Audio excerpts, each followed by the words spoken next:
Muchas gracias, Paula, por tan amable presentación y vamos a aprovechar también para darle las gracias como coordinadora de este curso, igual que yo.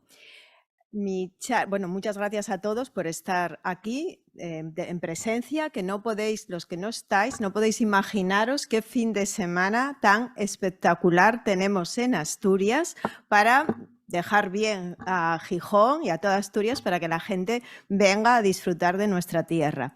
Pero dificulta mucho, lógicamente, que la gente esté aquí también. Así que, y muchas gracias a todos los que estáis conectados y los que vais a ver luego las presentaciones grabadas. Como todos sabéis, desde hace muchos años sabemos que la desnutrición es un gran factor de riesgo en el paciente oncológico para tener mayor tiempo de estancia hospitalaria, mayor riesgo de complicaciones infecciosas y de otro tipo y sobre todo mayor mortalidad. Tristemente, se sabe que en torno al 10-20% de los pacientes no se mueren del cáncer, se mueren debido a una desnutrición. ¿Por qué? Bueno, el hecho de tener un tumor supone un estado inflamatorio que va a ocasionar múltiples alteraciones, como son una anorexia, como es una disminución de la masa muscular, que va acompañado de una redistribución, una alteración de la composición corporal con mayor masa grasa. También hay alteraciones metabólicas hepáticas y el hecho, hay que tener en cuenta que el hecho de un diagnóstico de un tumor puede suponer una depresión, lo cual normalmente va acompañado también de alteraciones en el comportamiento alimentario. Entonces, todo esto hay que tenerlo en cuenta también en los pacientes con tumores neuroendocrinos, que, como todos ustedes saben, bueno, ya se ha dicho, son tumores raros, pero cada vez más prevalente. Se piensa que una de las causas de la mayor prevalencia es, como dijo el doctor Aguilar, porque las imágenes diagnósticas han mejorado, pero también han salido estudios recientes que relacionan la obesidad con mayor riesgo de tumores neuroendocrinos y una dieta mediterránea mal, es decir, con un Predimed score más bajo, va relacionado también con mayor riesgo de tumor neuroendocrino y sobre todo con mayor agresividad. Dicho esto, para tener en cuenta a la hora de hablar de nutrición, el hecho de tener un tumor neuroendocrino no es exactamente igual que el resto de los tumores, sobre todo en los tumores neuroendocrinos, que como ya se ha comentado, son los más frecuentes, es decir, los pancreáticos y gastroenteropancreáticos, que normalmente pueden ir acompañados con una mayor secreción hormonal que va a ocasionar lo que llamamos el síndrome carcinoide. También, por ejemplo, el gastrinoma con mayor producción de gastrina también puede favorecer alteraciones como la diarrea, pero estos pacientes tienen también en muchos casos intervenciones a nivel abdominal, lo cual ocasiona pues, una disminución del tamaño del intestino y va a llevar a una mala absorción que ocasiona diarrea y a la vez ocasiona deshidratación, déficit de vitaminas y esa malnutrición. Muy importante, los tratamientos como los análogos de somatostatina, satisfactoriamente muy útiles, pero que también tienen sus efectos secundarios a nivel intestinal, como mayor diarrea, mayor a veces un poco de dolor abdominal. Todo esto y el diagnóstico, quiero decir, y lo que es el hecho de la masa tumoral, también ocasiona que el paciente modifique su ingesta. En muchos casos, disminuyendo la cantidad, pero también en muchos casos cambiando la composición de esa dieta. Todo esto tenemos que tenerlo muy en cuenta a la hora de valorar a nuestros pacientes. Y, por ejemplo, el hecho de la insuficiencia pancreática, recientemente, aparte de tener en cuenta que una resección pancreática puede ocasionar esto. Previamente, en los estudios de Clarinet, los datos orientaban a en torno a un 5 o un 10% de los pacientes que tendrían una insuficiencia pancreática.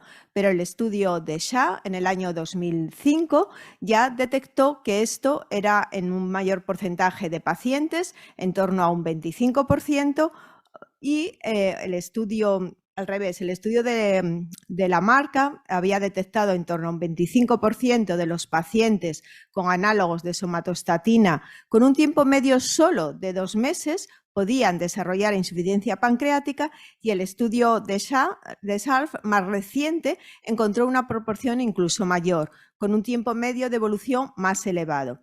Es decir, es muy importante sospechar esta insuficiencia pancreática antes de que el paciente desarrolle la esteatorrea.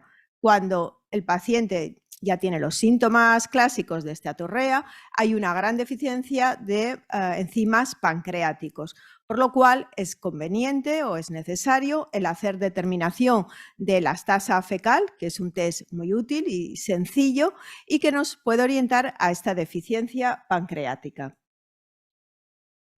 También esta deficiencia pancreática, la resección quirúrgica, los análogos de somatostatina puede, y lo que es, ya sabéis también que en esto hay dudas, que la población en general tiene deficiencia de vitamina D, se ha detectado en un porcentaje elevado de pacientes.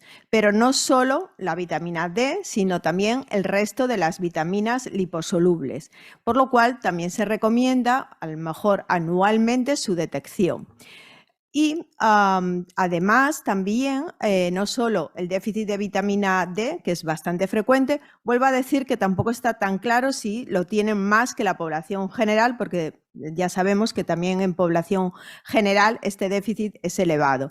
Pero bueno, el hecho es que ellos tienen deficiencia de vitamina D y el hecho es que se puede sustituir, por lo cual es recomendable diagnosticarlo y tratarlo. Como veis, esto va acompañado de una alteración de la densidad mineral ósea muy importante. Y luego también el hecho de la cirugía, y en este trabajo los pacientes además llevaban el análogo de somatostatina, porque es el estudio que está ahí reflejado de 25 pacientes, también tenían déficit de vitamina B12, que es algo muy, muy importante que debemos determinar y tratar. Niacina.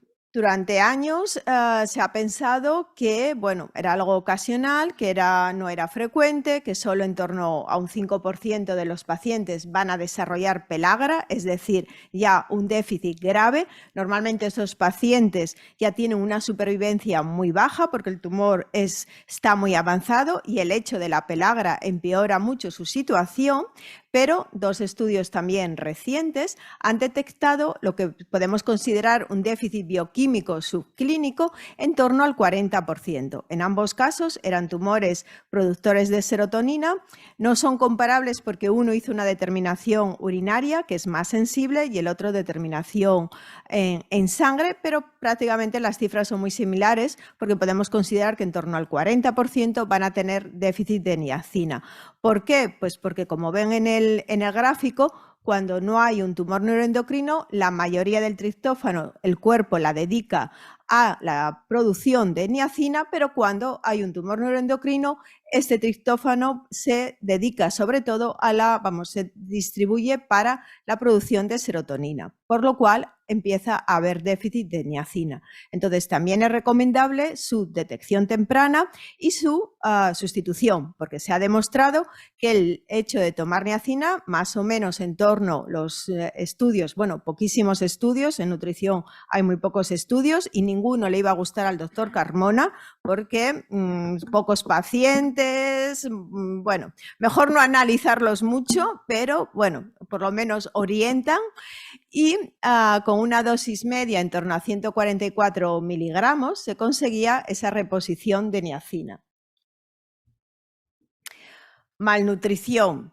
Solo hay 3 trabajos sobre este tema con un número de pacientes importantes, pero en realidad solo ese trabajo que presento se puede considerar que, bueno, que tiene un número suficiente, que las técnicas o los test diagnósticos son los adecuados y la valoración.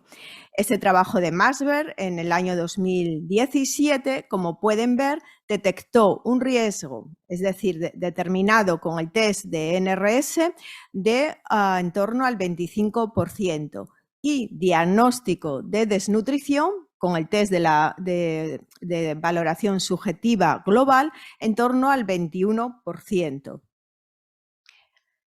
No había diferencia en relación a si el paciente estaba ingresado o no. Hay que tener en cuenta que estos pacientes ingresados, muchos de ellos ingresaban para hacer estudios diagnósticos. Es decir, no es lo mismo que un paciente ingresado por una complicación o un mal estado general. Por eso no encontraron diferencia.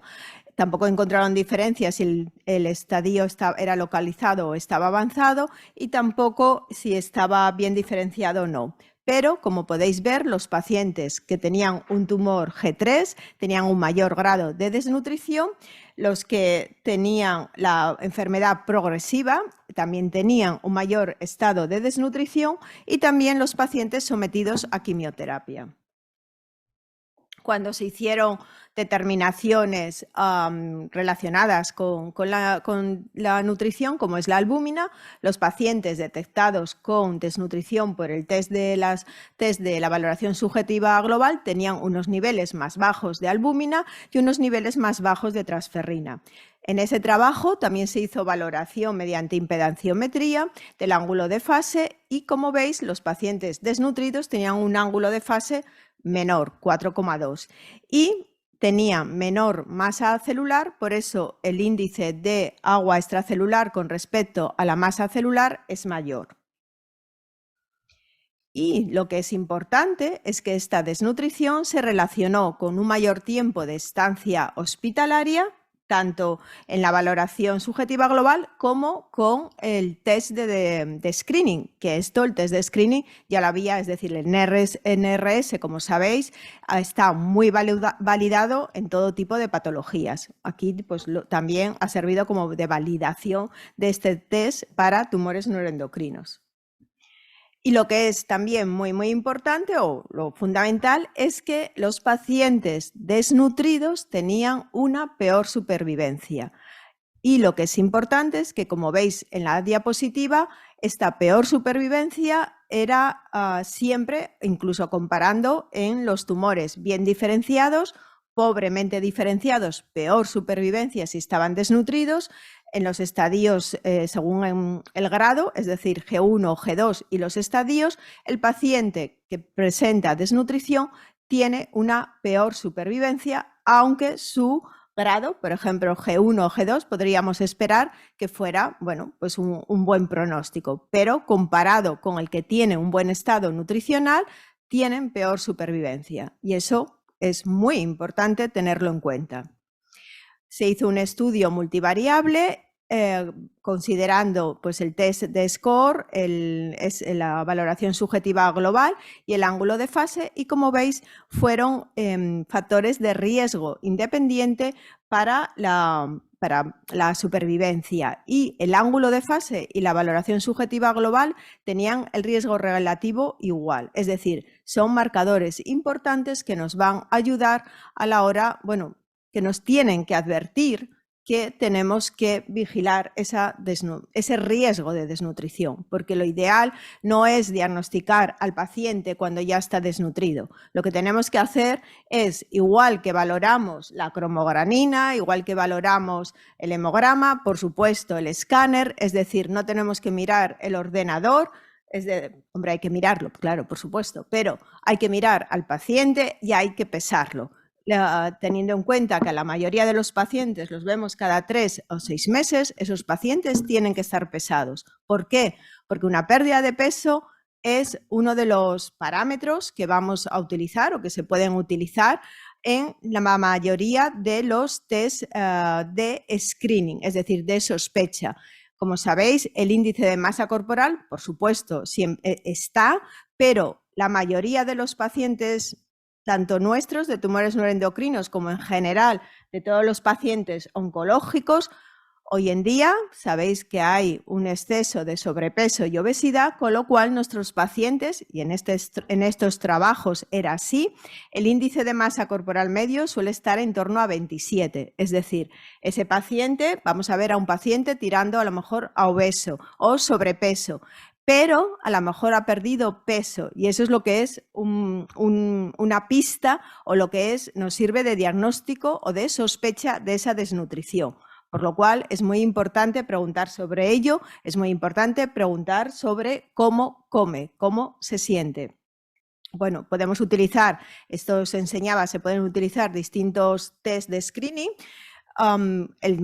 Es el más sencillo y al menos ese es el que hay que considerar.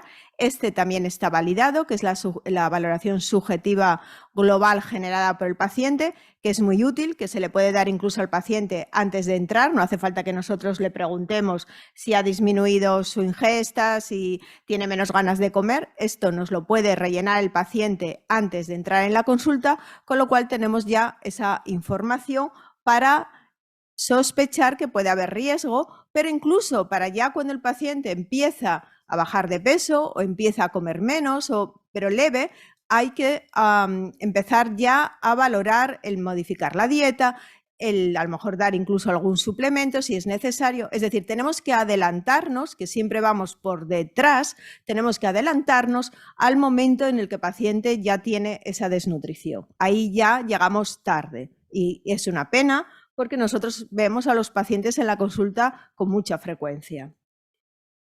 Entonces, en la intervención nutricional, por supuesto, pues mejorar esa dieta. Es importante tener en cuenta que, bueno, pues que muchas veces tienen diarrea, flatulencia, entonces hay que modificar la consistencia de los alimentos, recomendar hacer ingestas más frecuentes, a veces en menor cantidad, y todo eso a veces, si no se tiene cuidado, hace que el paciente vaya disminuyendo su ingesta.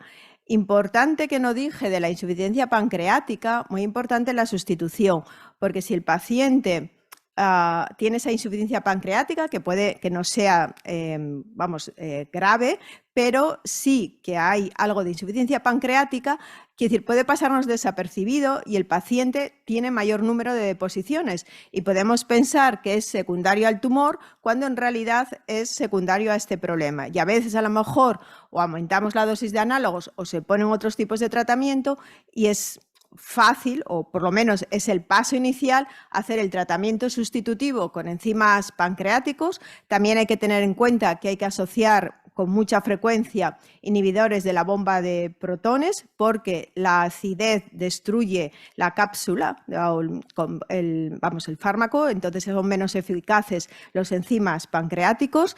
Y bueno, todo ello es importante porque va a ayudar a disminuir esa diarrea y va a ayudar a una mejor absorción de vitaminas y, por supuesto, de sustancias, de alimento.